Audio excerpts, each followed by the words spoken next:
तो ये कहानी है सिलीगुड़ी शहर के रहने वाले 4 दोस्तों की, जिनमें 2 का नाम है तपश और ऋत्विक। उस समय चारों दोस्त कॉलेज में पढ़ रहे थे और तीसरे सेमेस्टर की शुरुआत हो चुकी थी। जो सेकंड सेमेस्टर था उसमें तपश के नंबर बड़े अच्छे आए थे और तपश के पास कोई बाइक नहीं थी, बस के सहारे आना जाना पड़ता था। और पिता ने पहले ही कहा था कि अगर तुम्हारे नंबर अच्छे आते हैं तो मैं तुम्हें बाइक गिफ्ट करूंगा। तो तपश के पिता ने तपश को बाइक गिफ्ट की थी। अब इस तरह जो तपश था उसके पास बाइक आ चुकी थी। जो बाकी के 2 दोस्त थे उनमें से एक के पास पहले से बाइक थी और वो दोनों इकट्ठे बहुत घूमा करते थे, लेकिन ऋत्विक और तपश के पास घूमने का मौका ही नहीं होता था। भाई पहले तो घर से पैसे थोड़े कम मिलते थे और बस के सहारे कहाँ जाएंगे, जवाब देना होगा, तो वो घूमने के लिए कभी जाया नहीं करते थे। लेकिन जो बाकी के 2 दोस्त थे, भाई दार्जिलिंग घूम लिया, कहीं और घूमने के लिए चले गए। तो इस तरह असम में, वेस्ट बंगाल में, वो पहाड़ी इलाकों में बहुत ज़्यादा घूमा करते थे।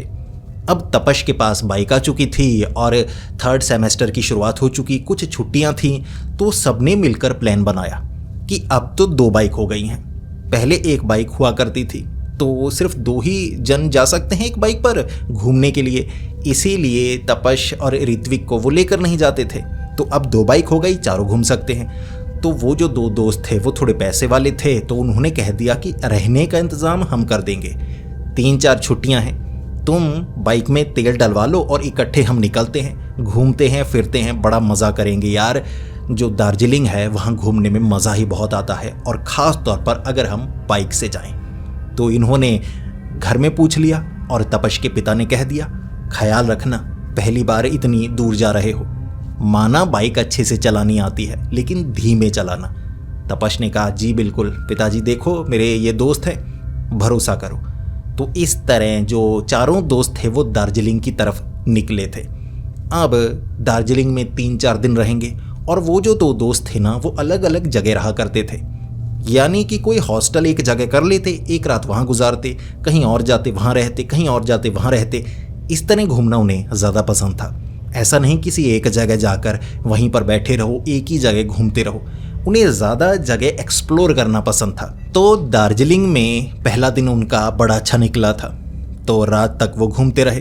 अब शहर में रात के वक्त कुछ टपरी वगैरह लगी होती हैं और ठंडा इलाका है, घूमने में बड़ा मज़ा आता है। तो पहले दिन वो थक गए और दूसरे दिन ये जगह दार्जिलिंग सबसे ज़्यादा तपश को पसंद आया था, ऋत्विक को भी, क्योंकि ये घूमने के लिए पहली बार आए थे।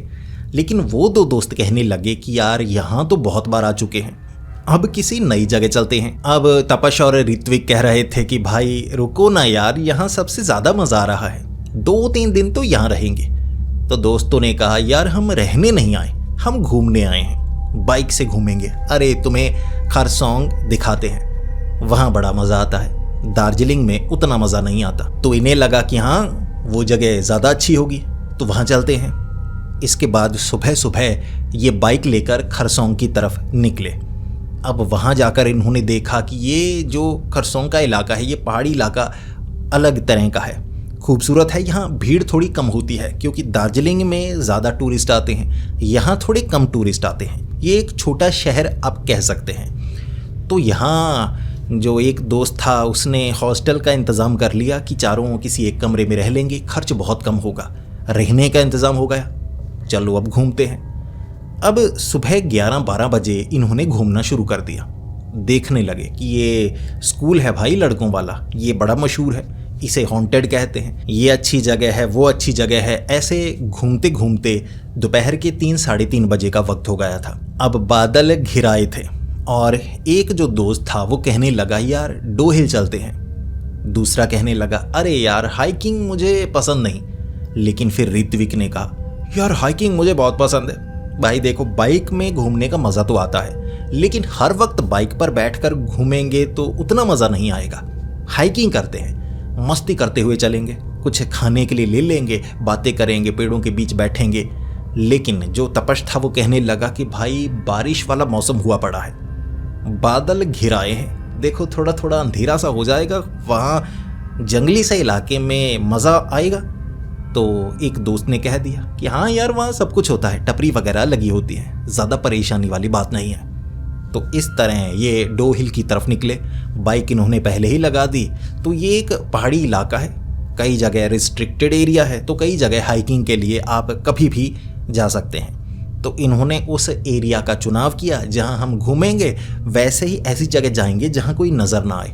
और वैसे भी बारिश का मौसम था, थोड़े कम लोग थे, तो ये घूमते गए।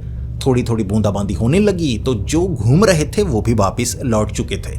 और इन्हें वो समय सबसे ज़्यादा अच्छा लग रहा कि यार ये देवदार के पेड़ हैं, बड़े बड़े पेड़ हैं, उनके बीच बैठे हैं और ऐसा लग रहा है जैसे रात होने ही वाली है। और अभी वक्त 4:30 बजे का हुआ था। बादल घिरने के कारण थोड़ा थोड़ा अंधेरा हो चुका था। पेड़ के नीचे कुछ समय तक ये बैठे रहे और उसके बाद जो ऋत्विक था वो कहने लगा, चलो यार फिर आगे कहीं देखते हैं, खाने पीने के लिए कुछ मिल जाए तो खाते पीते हम घूमेंगे, तो यहाँ 2-3 घंटे बिताकर ही वापस जाएंगे हम। तो ये आगे बढ़ रहे, बारिश अचानक तेज हो गई। इन्हें एक पेड़ के नीचे रुकना पड़ा। अब एक तरफ लगी हुई थी कोई टपरी, क्योंकि वहाँ टूरिस्ट सभी जा चुके थे। तो वो जो टपरी वाला था वो सामान समेट सा रहा था। तो जो तपश था वो कहने लगा कि भैया एक लगा दो, फिर ये एक प्लेट लगा दो। क्या था वो तो उन्होंने अच्छे से एक्सप्लेन नहीं किया, लेकिन कोई खाने की चीज़ थी। तो उस टपरी वाले को कहा कि भाई एक प्लेट लगा दो। वो टपरी वाला कहने लगा कि भैया स्टोव बंद कर दिया है, बारिश तेज़ होने वाली है, अब ग्राहक तो आने वाला नहीं, मैंने सामान समेट दिया है, माफ़ कीजिए।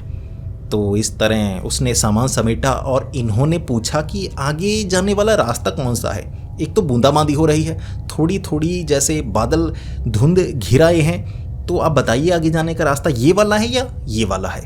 तो उसने जल्दबाजी में एक तरफ इशारा कर दिया कि भाई इस तरफ है ना, मुझे सामान समेटने दो। तो ये चारों उसके बाद जब थोड़ी बारिश कम हुई उस तरफ बढ़ने लगे। अब अंधेरा सा था, ऐसा लग रहा था सच में रात में घूम रहे हूँ, और ऊपर से बारिश। इन्हें अच्छा भी बहुत ज़्यादा लग रहा और ये डैर भी बहुत ज़्यादा किया करते थे। लेकिन यहाँ डैर करने नहीं आए थे, कोई भूतिया चक्कर में नहीं आए थे कि ये जगह भूतिया है वो जगह भूतिया है। इन्होंने मान रखा था ये चीज़ें नहीं होती, और ऐसी भूतिया जगह में घूमने का मज़ा भी नहीं आता। हवा बना कर रखा होता है, लेकिन कुदरती जगह में मज़ा आता है। इसके बाद ये चारों दोस्त उस तरफ बढ़ने लगे। सोचा था कि खाने को कुछ मिल जाए तो ज़्यादा बेहतर होगा, लेकिन खाने के लिए कुछ नहीं मिला था। तो धीरे धीरे उस तरफ ये बढ़ते गए। जो वो हाइकिंग पॉइंट था ना, ऐसा लग रहा थोड़ी ढलान की तरफ है, और वो थोड़ा सा नैरो हो रहा था, छोटा हो रहा था। तो ये जैसे जैसे आगे बढ़ते गए इन्हें लगता गया कि यार ये हाइकिंग पॉइंट नहीं है भाई, ये तो वैसे ही कच्ची पगडंडी सी लग रही है। अब कई जगह बारिश के कारण सीलन आई हुई थी, फिसलन थी, और कई जगह पत्थर नहीं लगे, मिट्टी थी। तो कीचड़ के कारण पैर फिसलने लगा। तो सही से इनसे ना तो वहाँ चढ़ा जा रहा ना उतरा जा रहा। और फिर ऋत्विक ने कहा, भाई ये हाइकिंग पॉइंट नहीं है, ये वैसे ही कच्चा सा रास्ता बना है, गलत तरफ भेज दिया उसने। तो सब कहने लगे कि हाँ यार बिल्कुल आगे बिल्कुल साफ नज़र आ रहा है, आगे जाने का सही से रास्ता है ही नहीं, यहाँ फंस जाएंगे, निकल नहीं पाएंगे, और फिसलन के कारण चढ़ना मुश्किल हो जाएगा। तो इन्होंने डिसीजन लिया कि भाई यहाँ लोग सही नहीं लगते यार, पहली बार किसी से रास्ता पूछा, वैसे तो हमें पता होता है, लेकिन अब किसी से पूछा उसने गलत बता दिया, लोग भरोसे लायक नहीं हैं। तो इसीलिए ये वापस आए, और वापस आते वक्त इन्हें लग रहा कि भाई ढलान पर उतरना तो चलो ठीक है, चढ़ने में परेशानी होती है। बारिश तेज़ हो चुकी थी, बार बार इन्हें रुकना पड़ता, बीच में कीचड़ में पैर फिसलता तो चढ़ने में परेशानी होती, कभी कभी तो किसी पेड़ को पकड़ना पड़ जाता। अब ये कोई ट्रैकिंग पॉइंट नहीं था, शायद वो टपरी वाले से गलती हो गई होगी, या जानबूझकर उसने गलत रास्ता बता दिया गुस्से में आकर, कोई भी कारण हो सकता है। तो किसी तरह ये उस जगह पहुंचे। टपरी वाला निकल चुका था, क्योंकि आधा घंटा बीत चुका, तो 5 बजे से ज़्यादा का समय हो गया। अभी भी ये 1 घंटा 1.5 घंटा यहाँ बिताना चाहते थे।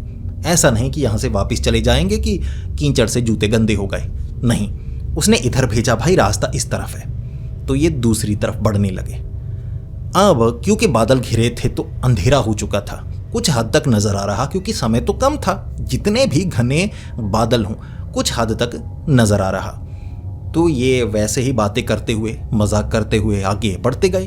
अब ये हाइकिंग पॉइंट ही था, यानी कि यहाँ चढ़ा जा सकता था, सही से उतरा जा सकता था, बारिश जितनी भी तेज हो, क्योंकि बारिश तेज होती ये रुक जाते। अब ये घूमते घूमते वहां से देख रहे कि वो ये स्कूल है उस तरफ जाना है या इस तरफ जाना है। तो ऐसे डिसीजन लेते लेते फिर से ये किसी ऐसी जगह पहुंचे जहां बादल ज्यादा घिरे हुए थे। अब बारिश फिर से तेज हो गई। अब बीच बीच में बारिश रुक रही थी, बीच में तेज हो रही। अब बारिश तेज हो गई तो इन्हें वहां 2-3 रास्ते थे, इन्हें समझ में ही नहीं आ रहा भाई किस तरफ जाना है। ऐसा ना हो हम किसी गलत रास्ते पर चले जाएं।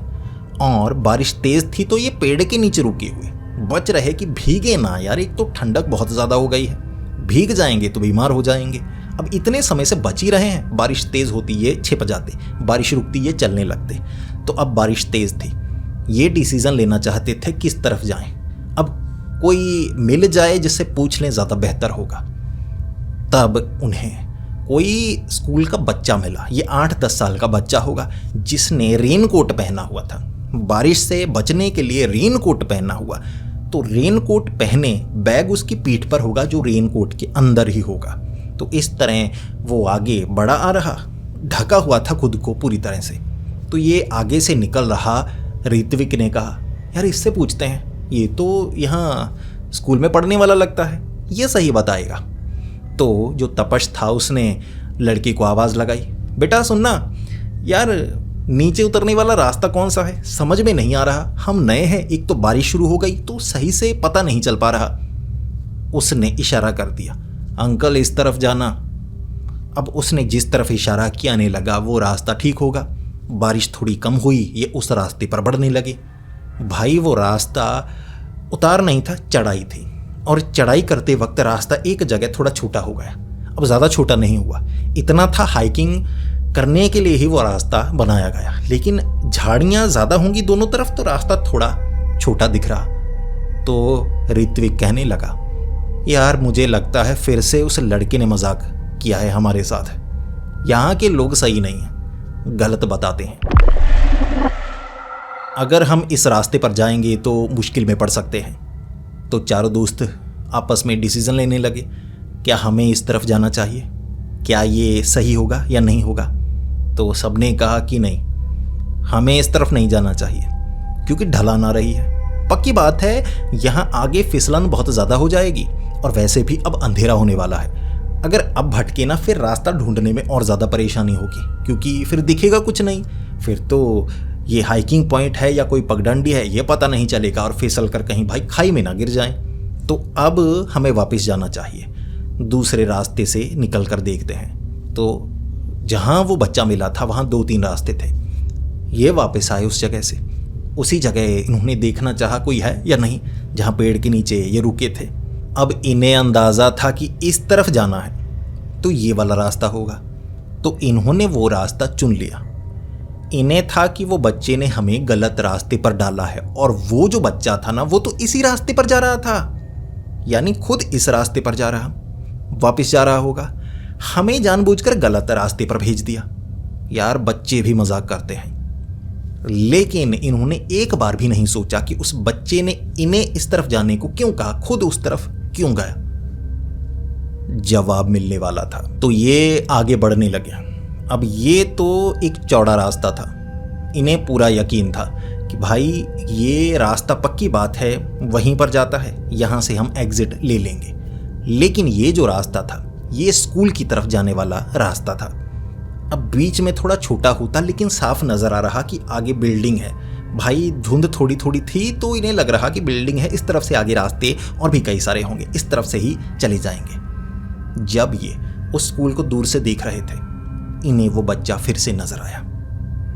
अब वो बच्चा जो था ना बारिश से बचने के लिए एक पेड़ के नीचे रुका हुआ, रेनकोट डाला हुआ, मुंह ढका हुआ, पूरी तरह से खुद को उसने ढका हुआ, लेकिन इस तरफ नहीं देख रहा था, दूसरी तरफ खाई की तरफ देख रहा था। तो बारिश तेज हो गई, इन्हें लगा हमें भी रुकना चाहिए, हम भी वहीं रुकेंगे। यही वो बच्चा है ना जिसने मजाक किया था, अब देखते हैं ये हमारे साथ मजाक करता है या नहीं करता। तो चारों जाकर उसके करीब खड़े हो गए। फिर जो ऋत्विक था वो उस बच्चे को ज़्यादा डांटना भी नहीं चाहता था। ऋत्विक ने वैसे ही सबको कहा था, अरे यार बच्चे ऐसे ही होते हैं, हम भी तो ऐसा ही किया करते हैं, जब कहीं खड़े होते हैं कोई रास्ता पूछे जानबूझकर कभी कभी गलत बता देते हैं, तो यार मजाक कर देते हैं, कोई बच्चे हैं इसने भी मजाक किया होगा। तो पास जाकर ऋत्विक कहने लगा, बेटा चालाक बहुत हो, गलत रास्ते पर भेज दिया था। उस तरफ से बाहर निकलने का रास्ता है ही नहीं, तुमने गलत रास्ते पर भेजा, खुद इस तरफ आ गए। उसने कहा, नहीं अंकल, मैंने आपको सही रास्ते पर भेजा था, आपको इस तरफ नहीं आना चाहिए था। तो तपश कहने लगा, क्यों, इस तरफ क्या है, इस तरफ क्यों नहीं आना चाहिए था? उसने कहा, नहीं आना चाहिए था। वो ऐसे जवाब दे रहा कि इन्हें थोड़ा डर लग रहा। वो तो कोई साइको की तरह जवाब दे रहा, ना तो अपना चेहरा दिखा रहा, मुंह उस तरफ किया हुआ है। अब बच्चा बात करेगा तो मुंह उसी तरफ करेगा, एक तो खुद को ढका हुआ है भाई, रेनकोट पहना हुआ है। फिर चारों ने जो देखा, अब बात बहस वाली हुई ही नहीं थी, ये भी मजाक में ही कह रहे कि बच्चे बड़ा चालाक है, तू गलत रास्ते पर भेज दिया। बच्चा बड़ा सीरियस होकर कह रहा, नहीं अंकल, मैं मजाक नहीं करता। फिर वो जो बच्चा था ना, वो घूमा भाई, ऐसे घूमा, और उसके पैर हवा में थे, क्योंकि उस तरफ खाई थी, ढलान थी, तो पैर अगर वो रखता तो थोड़ा नीचे होना चाहिए, नहीं, वो नीचे नहीं हो रहा, पीछे हो रहा था ऐसे हवा में। ये चारों देखने लगे कि ये क्या। जब उसने रेनकोट ऐसे पीछे किया, उसका सर ही नहीं था, रेनकोट ऐसे ही जैसे ऊपर लटकाया हुआ, ऐसे पीछे की तरफ हो गया रेनकोट, ऐसे सर नहीं था उसका। ऐसे हवा में उठा, ऐसे ऊपर, ऐसे जो देवदार के पेड़ थे उनके बीच ऐसे, और उसकी पीठ से आसपास पेड़ों से नीले रंग की रोशनी निकल रही, और बीच बीच में जो बिजली कड़कती, इनकी टांगें कांपती। ये क्या। अब ये दृश्य देखकर इन्हें समझ नहीं आ रहा, ये भागें तो किस तरफ भागें। तो आगे ये है इस तरफ। इस बच्चे ने खुद कहा, नहीं आना चाहिए था, इसने उस तरफ भेजा था, ये कारण था उसका। तो इसके बाद ये हड़बड़ी में पीछे की तरफ भागे कि भाड़ में जाए ये वाला रास्ता, यहाँ तो ये भूत है। कहते हैं सर कटे बच्चे की कहानियां सुनाई जाती हैं। इन्हें लगा था अरे कहानियां सुनाई जाती हैं, कहानियां तो कहानियां होती हैं, कहीं भी बनने लगती हैं। लेकिन कहानियां बनने का कोई कारण होता है, कोई कारण होता है। इन्हें पता चल गया, पीछे भागे, 2-3 बार तो ये रास्ता है वो रास्ता है करते हुए ये घुस गए भाई। जहाँ से ये पहले इन्हें लग रहा था ये नैरो रास्ता है, छोटा है, असल में वो सही रास्ता था। उसी तरफ से निकलकर जब वो वापस उस चौराहे के करीब पहुंचे, इन्हें पता लग गया ये सही रास्ता है यार, यहीं से तो आए थे, ये देखो यहाँ बैठे थे। तो वहाँ से भागकर ये वापस पहुँचे। जब वापस पहुँचे ना, हालत इनकी बहुत बुरी। जिस कमरे में थे उस रात ये सोचे जा रहे, यार सर कटा था, हवा में उड़ा, इस पर कोई यकीन करेगा या नहीं करेगा। लेकिन वो रात बिना सोए उन्होंने गुजार दी। ज़्यादा कुछ नहीं हुआ, हाँ इतना ज़रूर हुआ, बिजली जब कड़कती ना, ये ऐसे छलांग मारते, बेड से उछल पड़ते कि ये क्या हुआ। अब धमाके की आवाज़ है, जो इंसान डरा हुआ है उसे लगेगा कुछ हो गया, यार उस बच्चे ने कुछ कर दिया। लेकिन असल में और कुछ नहीं हुआ। वो रात उनकी साधारण निकली। जो भूतिया घटना थी वो घट चुकी थी, उसका असर दिमागी रूप से इन पर ज़रूर हुआ, लेकिन ज़िंदगी में और कुछ नहीं हुआ कि ये पोजेस हुए हों या उस बच्चे को देखने के बाद इनके साथ कुछ और बुरा हुआ, ऐसा नहीं। तो अगली सुबह ये वहाँ से निकले भाई सीधा दार्जिलिंग। वहीं ठीक है यार, डोइल नहीं जाना था, और अगर जाना था तो ऐसे अंधेरे में नहीं जाना था, क्योंकि जो जंगली इलाके होते हैं, ऐसा नहीं कि कोई खासी भूतिया जगह है तो वहाँ ऐसा कुछ हो सकता है। असल में जो जंगली इलाके होते हैं वहाँ कई राज दबे होते हैं, और दिन के वक्त हमें एहसास तक नहीं होता कि यहाँ कोई भूतिया घटना घट सकती है। लेकिन जैसे ही रात का अंधेरा घिर जाता है, ऐसी जगह बिल्कुल बदल जाती हैं, और अगर कोई डरा हुआ इंसान वहाँ पर हो, उसे ऐसा कोई अनुभव हो जाता है। इन चारों दोस्तों ने भी ऐसा अनुभव कर लिया था। तो दार्जिलिंग में एक दिन रहे, बाद में बाइक लेकर वहाँ से निकले थे, और लगभग 15 से 20 दिनों तक ये डरते रहे। और छोटी मोटी घटनाएं कि यार ये चीज़ हो गई कि पढ़ाई में मन नहीं लग रहा, यार मेरे पिता बीमार हो गए, अरे यार रात को मुझे एक सपना आया, बड़ा अजीब सपना था, मुझे लगता है उसके कारण वो सपना आया था। तो जैसे जैसे उन्होंने ये जाना कि वहाँ सरकटा बच्चा नज़र आता है, ऐसा नहीं कि कोई बड़ी कहानियाँ हैं कि भाई पोजेस कर लेता है, तो धीरे धीरे इन्हें समय लगा वो घटना से उबरने में। और फिर वो मंदिर गए, माथा टेका, भगवान पर भरोसा जगाया अपना, तो उसके बाद धीरे धीरे डर कम हुआ और ज़िंदगी उनकी अब पूरी तरह से साधारण है। लेकिन हाँ, उनकी ज़िंदगी का सबसे डरावना अनुभव था ये, और उनमें से एक दोस्त ने मेरे साथ ये कहानी शेयर की। तो अगर आपके पास भी ऐसी कोई कहानी हो, दार्जिलिंग की या डोहिल की या भारत के किसी अलग हिस्से की, वो घटना चाहे आपके साथ घटी हो, आपके किसी रिश्तेदार के साथ घटी हो, आपके दोस्त के साथ घटी हो या किसी और के साथ, और आपने वो कहानी सुनी हो और वो कहानी बेहद डरावनी हो, तो मेरे साथ वो कहानी ज़रूर शेयर करें। मैंने डिस्क्रिप्शन में इंस्टाग्राम आईडी दी है, वहाँ आप अपनी कहानी भेज सकते हैं। अगर वो कहानी अच्छी हुई, मैं उसे अपने चैनल पर फीचर ज़रूर करूँगा ताकि बाकियों को भी डर लगे। तो आज की कहानी आपको अच्छी लगी, वीडियो को लाइक करें, बहुत अच्छी लगी तो दोस्तों के साथ शेयर करें। ऐसी ही कहानियाँ सुनने के लिए हमारे इस चैनल को सब्सक्राइब कर लें। तो मिलते हैं अगली वीडियो में, तब तक के लिए डरते रहें।